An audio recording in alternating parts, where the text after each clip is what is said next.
हर हर महादेव। ओम नमः शिवाय। सावन का आखिरी सोमवार 28 अगस्त 2023 को बढ़ रहा है। इस दिन आप लोगों को 5 दीपक वाला उपाय याद से करना चाहिए, क्योंकि इस उपाय को करने से आपको भगवान शिव वो सब प्रदान करते हैं जिसकी आप कभी कल्पना भी नहीं कर सकते। तो इसलिए आज के इस वीडियो में हम आपको 28 अगस्त 2023 के दिन किया जाने वाला या इस सावन के 8वें सोमवार या सावन के आखिरी सोमवार के दिन किया जाने वाला 5 दीपक वाला बहुत ही बड़ा और विशेष उपाय बताने जा रहे हैं।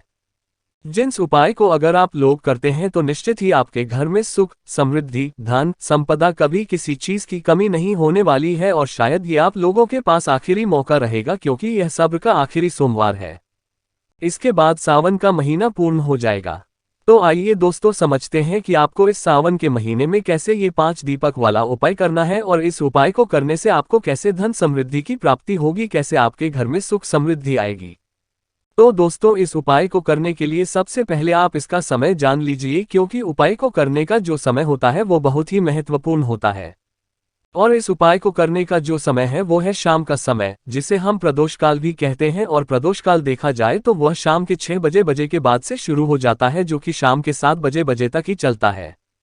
अगर आप थोड़ा देर भी हो जाते हैं तो आप 7 बजे के बाद 8 बजे से पहले भी इस उपाय को कर सकते हैं। निश्चित ही आपको इस उपाय को करने की बाद बहुत बड़ा फल मिलेंगे। तो आइए दोस्तों शुरू करते हैं, जानते हैं उपाय आपको कैसे करना है। तो शाम के समय ही आपको 5 दीपक तैयार करने हैं, और हम आपको बता दें ये दीपक आपको मिट्टी के नहीं लेने हैं। ये दीपक आपको लेने हैं आटे के। आटे के कैसे दीपक लेंगे? थोड़ा सा आटा लेकर उसको गूंथकर उसके 5 आटे के दीपक आपको तैयार करने हैं। उसके बाद में दोस्तों इसके अंदर आपको रखनी है गोल बाती। हमने आपको पहले भी 5 दीपक वाला उपाय बताया है, जिसमें हमने आपको लंबी बातें का बताया, पर वह उपाय सिर्फ सावन के अधिक मास का था, पर यह वाला उपाय सावन के आखिरी सोमवार का है। इसलिए यह वाला उपाय बिल्कुल अलग है। तो इस उपाय में आपको 5 आटे की दीपक तैयार कर रहे हैं। साथ ही मैं आपको इन 5 दीपकों के अंदर गोल पाती रखती है, ना कि यहाँ पर लंबी पाती। तो गोल पाती रखकर इन 5 दीपक को तैयार करें। उसके बाद इन 5 दीपकों के अंदर शुद्ध देसी गाय का घी आपको डालना है, क्योंकि शुद्ध देसी गाय का घी भगवान शिव जी के उपायों में प्रयोग होता है। इसके बाद में दोस्तों आपको क्या करना है कि इन 5 दीपकों को तैयार करके किसी भी एक प्लेट या थाली में आप लोग रख लीजिए, क्योंकि आप इन 5 दीपकों को अपने हाथ में एक साथ नहीं रख सकते। तो एक थाली एक प्लेट में इन 5 दीपकों को जमा लीजिए। जमाने के बाद अपने साथ में एक माचिस जरूर रख लीजिए, क्योंकि आप इन दीपकों को अपनी माचिस के जरिए ही चलाएंगे। तो इन दीपकों को अपने साथ में रखकर, साथ में माचिस रखकर शाम के समय प्रदोष काल में अपने घर से आप निकल जाएं। और इन 5 दीपकों को हम आपको बता दें कि 5 स्थानों पर लगाना है। वह 5 स्थान बहुत ही विशेष स्थान है, और 5 स्थानों पर आपको सही तरीके से दीपक लगाना है। तो जैसे ही आप अपने घर से निकलते हैं, सबसे पहले आपको पहुंचना है भगवान शिव जी के मंदिर में। आपके घर के आसपास जो भी शिव मंदिर हो, आप उस मंदिर में सबसे पहले चाहिए अपने इन 5 दीपकों को लेकर और अपने साथ एक माचिस भी लेकर जाए।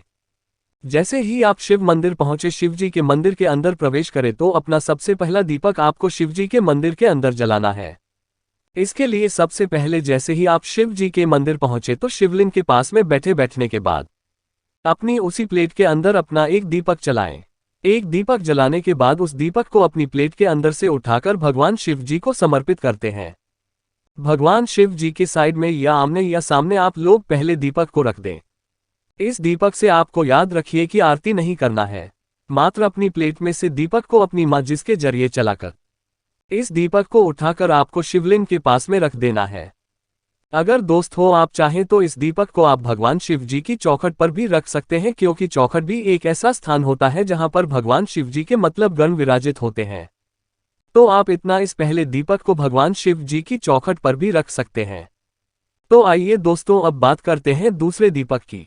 मेहरा दीपक जैसे ही आप भगवान शिव जी के मंदिर में जला देते हैं, उसके बाद में भगवान शिव जी से आशीर्वाद लेकर प्रार्थना करके आप भगवान शिव जी के मंदिर से बाहर निकलिए और दूसरी जगह दीपक लगाने के लिए पहुंच जाए, जो कि है बेलपत्री का वृक्ष। अब यहाँ पर दोस्तों हम आपको एक बहुत ही विशेष बात बता दें कि ये जो बेलपत्री का वृक्ष के नीचे आप लोग ये दीपक लगाने के लिए चाहेंगे, ये बेलपत्री का वृक्ष बड़ा होना चाहिए, नहीं तो आप लोग छोटे बेलपत्र के वृक्ष के पौधे के नीचे दीपक नहीं लगा सकते हैं।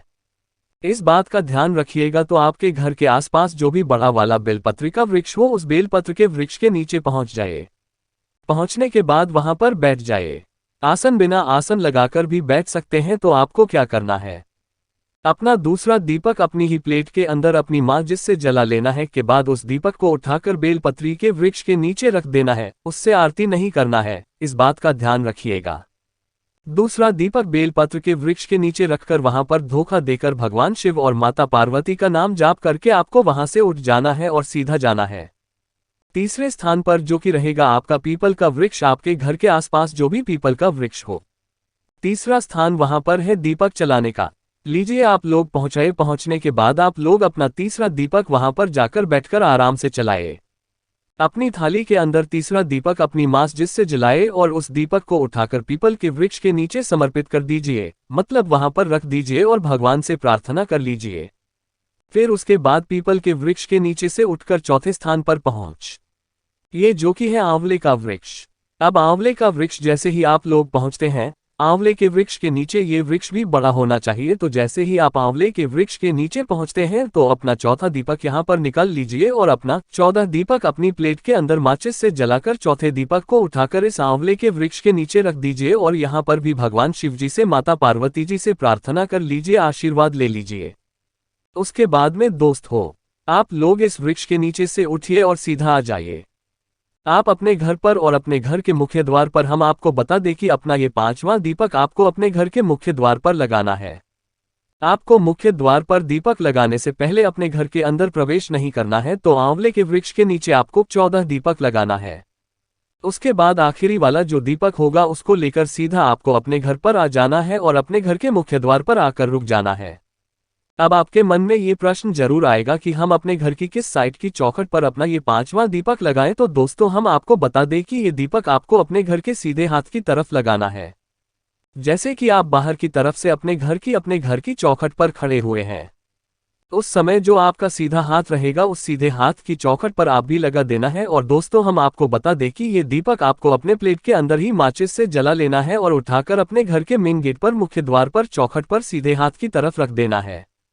जब आप ये दीपक रख रहे हो तो अपने मन में आपकी जो भी मनोकामना हो वो आप भगवान शिवजी से जरूर बोल दीजिएगा, क्योंकि इसी 5वें दीपक को लगाने के बाद रखने के बाद अपने घर के मुख्य द्वार पर आपको अपनी मनोकामना भी बोलना है, क्योंकि यही वो विशेष दीपक है जिस दीपक से भगवान शिवजी तक आपकी मनोकामना पहुंचेगी। और जैसे ही आप अपना 5वां दीपक रख देते हैं, आप अपने घर के अंदर भगवान शिवजी माता पार्वती जी का नाम लेकर प्रवेश कर सकते हैं।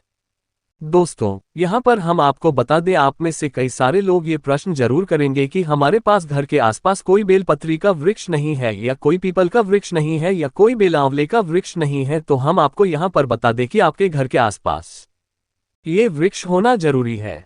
अगर नहीं है तो आपके घर से थोड़ा दूर आपको जाकर इन दीपक को लगाना होगा इन वृक्षों के नीचे, क्योंकि तभी यह उपाय पूर्ण माना जाएगा। और सोमवार के दिन जो व्यक्ति इन 5 दीपकों को इन 5 स्थानों पर चलाता है, भगवान शिव और माता पार्वती जी की कृपा उनके घर परिवार पर हमेशा बनी रहती है। तो एक बार मन से विश्वास से इस उपाय को आप जरूर करके देखिएगा। साथ ही में दोस्त हो, जैसे जैसे हमने आपको इन 5 दीपकों को 5 अलग अलग स्थानों पर और कैसे लगाने के लिए बताया है, इस तरीके से ही आपको लगाना है, तभी ये उपाय काम करेगा। ऐसा नहीं होगा कि पहले आप अपने घर के मुख्य द्वार पर दीपक लगा दें फिर दूसरा कहीं और लगा दें। ऐसा नहीं होगा जैसे हमने पहले आपको बताया। भगवान शिव जी का मंदिर में पहले जाकर आपको दीपक लगाना है। दूसरा स्थान है आपका बेल पत्ती का वृक्ष, तीसरा स्थान है आपका पीपल का वृक्ष, 14 स्थान है आपका आंवले का वृक्ष और 5वां और अंतिम स्थान है आपके घर का मुख्य द्वार। इन्हीं स्थानों पर इसी जमा कर ही आपको ये दीपक लगाना है और एक एक दीपक ही आपको रखना है। तो दीपक वाला ये उपाय जरूर करके देखिए। इस उपाय को करने में अगर आपको कोई भी समस्या आती है तो आप हमसे कमेंट करके पूछ सकते हैं।